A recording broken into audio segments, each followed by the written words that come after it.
So despite their 4-1 loss on penalties in the Community Shield, Pep Guardiola did try something different with this Man City team today, which you're going to be looking into right now. And if you guys do enjoy the tactics on this channel, be sure to leave a like, drop a little subscription below and hit that notification bell, and leave a comment right now on any other tactics you want to see. I would also recommend you join the Discord below, because you can request tactics there and also get ideas from all the wonderful other people in that Discord too. So as always today, guys, there are going to be 3 variants to download. And I want to quickly thank all of the wonderful names coming down the screen right now. These are going to be new or existing Patreon members. Patreon is a great way to support me as a creator, and also you get some fantastic perks yourselves, including access to all 3 of the download files in one simple download, early video and tactical release. You get priority in your tactic and rebuild requests, which is always a bonus for you guys, one-on-one tactical help, and also access to the exclusive giveaway. So definitely check that out. Link is in the description below. So on paper, it is going to look like a 4-2-3-1. That's what he deployed when he actually started the game, but throughout the game, I was noticing that I saw the commentators also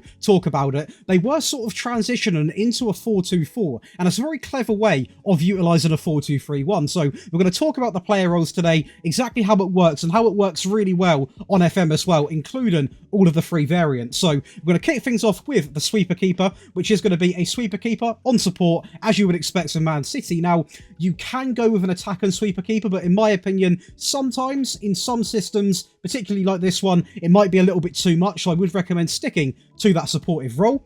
The wingback is going to be on support, simply on stay wider, because obviously these 2 players here are going to be cutting inside, so we want a wide option with that wingback position. We're going to have a ball-playing defender on the right, who is going to be on defend, and again, on the left-hand side, it's going to be nice and simple for you guys. It's going to match it, so a nice and simple back 2. On the left-hand side, we've got an inverted wing-back. I still see them sort of playing this way. Get further forwards is a must for this position, and it works really, really well. So definitely this back 4, I wouldn't change. I do understand some of you guys might not have someone that can play inverted wing-back, and if you don't, you can go with a wing-back and just tell them to sit narrower. It does a very similar sort of thing, but if you can, do try and stick to it, because it works really, really well. I then got this understanding of Rodri. I was really watching Rodri, how he sort of operates, how he sort of swifts around that back 4, picks up the ball, always is a very defensive player. And the defensive midfield player role is the one thing which I really thought sort of summed this position up, to be honest. And I opted to have him on support, because I do feel like having him on defend right away is a little bit too much. So having him on support is a nice balance between attacking and also defensive work. And on that one, we've simply got tackle harder. Now, this is the real interesting one, because it's not going to be a halfback. I was watching Kovacic to start with, and I was really analysing how I thought he was playing, and do you know what? I would have went with a bit of a Roman playmaker, but I actually have opted to have a Register on the supporting duty, because I do feel like it just works really, really well, and it does sort of sum up how he was playing. And I'm very sort of interested how Kovacic is going to do in this City team, and I feel like these 2 in the midfield really do complement each other. Obviously, I know De Bruyne did come on, etc, etc, but having that Register next to the DM is a real nice balance of 2 midfield players, and the great thing about it is they're not too defensive, neither are they too attacking. It's a nice balanced approach and very easy for Man City to sort of dictate and maintain possession. Going forwards, we're going to have on the left-hand side an inside forward on attack, simply on stay wider. The great thing about this position, guys, is obviously we're going to have an inverted wing-back that is going to be sitting narrower and obviously going to be going up as well. So, as you can imagine, the inverted wing-back is going to take up sort of an area, if he goes all the way up, sort of in this pocket here. So having a wide player is a much-needed thing in this team, because otherwise there's going to be too much of an overload. There's going to be too much of almost like a collision on that left-hand side. On the right-hand side, it's going to be exactly the same. On this occasion, the inverted winger is going to be on attack, and he is going to be told to stay wider, cut inside with the ball. So again, when he's going to be cutting inside, hopefully that timed run from the wing-back will be perfectly timed. Then he can sort of overlap that inwards run this inverted winger is making. In terms of the 2 up top, now this is where it transforms from the 4-2-3-1 and the 4-2-4, and we are going to explain this a lot in depth. So the first one is going to be an advanced forward on attack, on shoot more often. This is going to be your Erling Haaland, who, by the way, yeah, he had quite a good season for us. He actually scored, you can see here, 100 goals, Erling Haaland. 100 goals he scored for us in this season. An absolute joke on FM, and in real life, really. But he thrives in this system. And obviously, next to him, it was Alvarez, but in this game, he doesn't always get into the team filtered by the best 11, which is a shame, but that's how it was sort of set up in real life. But the best role that I personally have found with this one is going to be this. So it is going to be dropping this guy down here and out.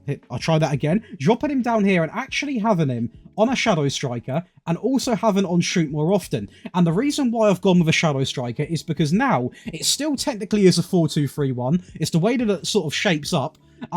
But it can easily transition to that 4-2-4 because you'll see it in the highlights. You'll see it when you play for yourselves. This shadow striker does drift up and almost act as another advanced forward, and having that shoot more often on really does not restrict him on him having shots at goal, which I don't want to be doing. And if you can imagine, if I quickly hover this over here, you've then got your 4 at the back, the 2 in midfield, the 2 wingers, and the 2 up front. So it does transition literally in an instant from a 4-2-3-1 to a 4-2-4. And in my opinion, this is one of the best ways to sort of get 2 tactics in one, if that makes sense. Really have 2 different styles, and they work differently. Both of them offer so many different things, but how quickly Man City can transition between the 2 is an absolute joke. Utterly incredible, obviously. Something which Pep pretty much installs in his players, and he is one of the few that can get them to play any style. But it's very interesting how this works, because it's a really smart way of playing between 2 tactics. Now, in terms of the team instructions, it is going to be a positive mentality, by the way. We're going to opt to have fairly wide on the attacking width. We're going to play out from the back. We're going to have much shorter on the passing directness with a slightly higher tempo. Now, I would actually argue that Pep probably would go with a slightly lower tempo, but just for getting results in the game, I've upped it by 1. I'll leave that up to you, though. In terms of the final third, we're going to have low crosses, and work ball into the box is going to be selected. In transition, we're going to look to counter press, a little bit of pressing in there, and when possession has been won, we're going to hit on the counter, and that's where we really saw in that game against Arsenal, despite the bad result. That 4-2-3-1 transforms into a 4-2-4. Alvarez obviously joined Haaland up top. You got Grealish cutting in on the left. It's absolutely beautiful to see. A really good way of playing football. And when it comes to distributing, we're not going to select a certain area because sometimes Ederson he goes a little bit rogue. He tries to play a ball to someone exactly that's not in that back line. So simply take short goal kicks. When it comes to out of possession, we're going to go with the standard defensive line, the high press and line of engagement, much more often on the trigger press, and prevent short goalkeeper distribution. Now again, this is something you could tone down depending on the sort of fitness of your players, the stamina, and sort of the quality of your overall team, because it would still perform really well, even on more often. But just to really maximise what we're trying to do, I would recommend, if you can, having it on much more often. But if there's one thing that I learned from using this tactic, guys, just because it's a very slow, patient build-up tactic, we're not afraid to get goals, and you can see there, it's going to be Rodri coming in with an absolute finish and a half. It's going to be Bernardo Silva using that cut-in, which I was talking about earlier, through to an overlap and Phil Foden, who was playing actually partly shadow striker, partly on the left-hand side as well. Diaz now at the back, building it up into Bernardo Silva, over the top, into De Bruyne, who also got a very good run in at shadow striker. I believe picking up around about 35 goals as well for the season, so a very good season indeed. And we dismantled West Ham, absolute with ease. Not even a challenge, to be honest, and you're seeing now the type of chances that do get created. It's not all coming from short tiki-taka style. Sometimes there are runs in behind, and we make sure that we use them, because at the end of the day, this team can create chances from any area of the field. We've got the quality, we've got the depth, and it is a really good tactic that utilises every side of the field. It really does. And the last goal here going to be coming in the 89th minute. At this point, West Ham give up. Jack Grealish has a bit of a pop. Haaland gets the rebound. Dominance. So, we're going to go over the attack and variant then. The player roles are going to remain basically the same. Obviously, the front 4 here have to be the same, just so we can replicate that 4-2-3-1 that transitions into a 4-2-4 and can also go back into a 4-2-3-1. The midfield stays exactly the same. The only 2 changes are going to be the inverted wing-back goes on attack with all of these wonderful default instructions when he is get put on attack, and the wing-back on the right also goes on attack, simply on stay wider. In terms of team instructions, now this is where there are some changes. It is an attacking mentality, by the way, an attacker mentality for the attacking style. A fairly wide attack and width. We're now going to have overlap on the left and also on the right, so we're going to have a lot of players going forward, really trying to, just make another team, make the opposition concede, basically, is the aim of the game. We're going to have much shorter on the passing directness. We've still got the slightly higher tempo. Now, if you are really desperate for a goal, you could completely max out the tempo.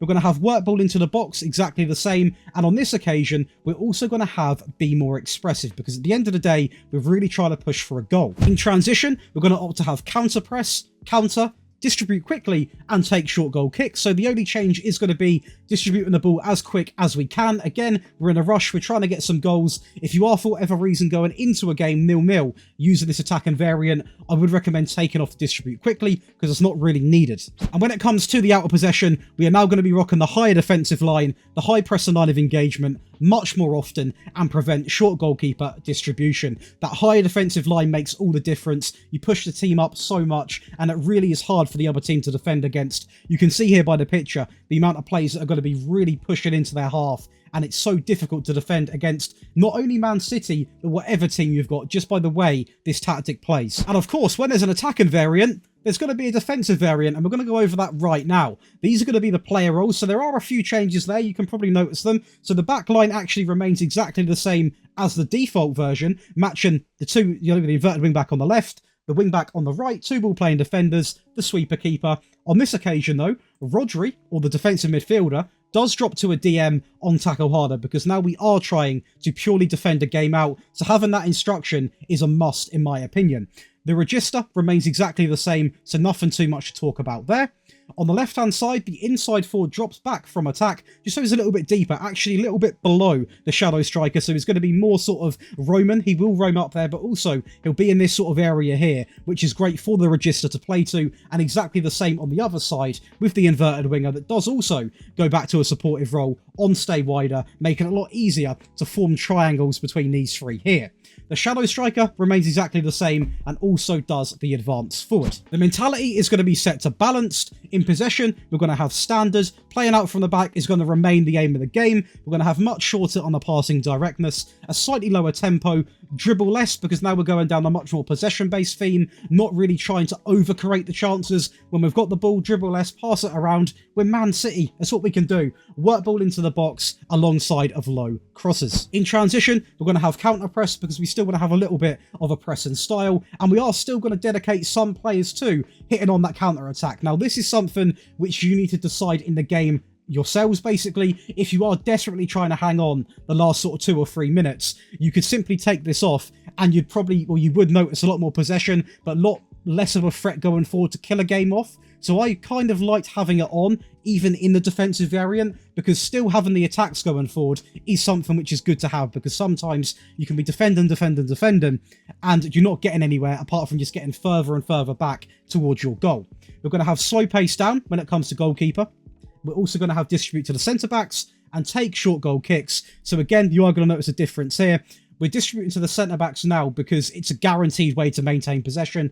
Usually with Edison, I let him do what he wants. I let him go long if he wants to. I let him play, because sometimes he does have them sort of rogue passes. But when we are trying to, keep the ball, just telling him to go short is a great option. And in terms of out of possession, we're going to have the standard defensive line, the high press and line of engagement, standard on the press, so a lot less press and style, to be honest, a lot less of a tempo being played. We're still going to apply pressure on the goalkeeper, and on this occasion, we're going to remain on stay on feet, so a very disciplined variant here. But I mean, we had a great time in Man City, guys, in the league. We won 35 games, drew 2 and only lost 1 against Chelsea in a 2-1 defeat with 107 points overall. In terms of player stats, Erling Haaland, 62 Premier League goals, Kevin De Bruyne with 23, match rating Erling Haaland obviously going to be top alongside of De Bruyne and Rodri. In terms of assists, it's going to be Big Bernardo and Kevin De Bruyne with 20 and 19. And even in terms of clean sheets, guys, Edison picking up 23, Rodri, 11 yellow cards. It does happen,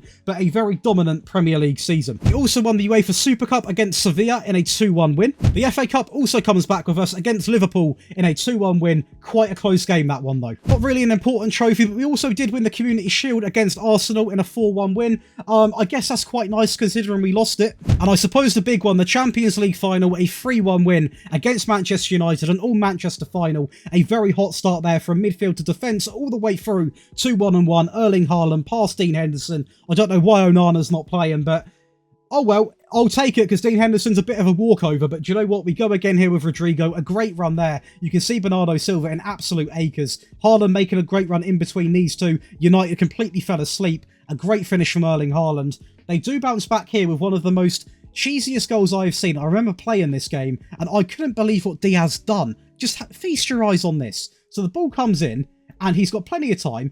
He touches it, sort of goes through him, I believe, and Rashford's there to pick up a cheap goal anyway. It doesn't matter because we do win the game despite going down to 10 men after the third goal, which is going to be a set piece from Bernardo Silva, and it is going to be Diaz making up for that goal. A very comfortable final. But that is going to give you guys 3 very good variants of Pep's 4-2-3-1/4-2-4, a very good transition and tactic that does literally everything. Possession, scores goals, defends well, an absolute ton of fun to play with, and should suit any team possible. If you guys do enjoy the tactics on this channel, please do leave a like, drop a little subscription, and hit that little notification bell. And if you guys have got any ideas for videos, whether that be rebuilds, tactics, drop a comment as well. But enjoy the rest of your day, and I'll see you in the next video.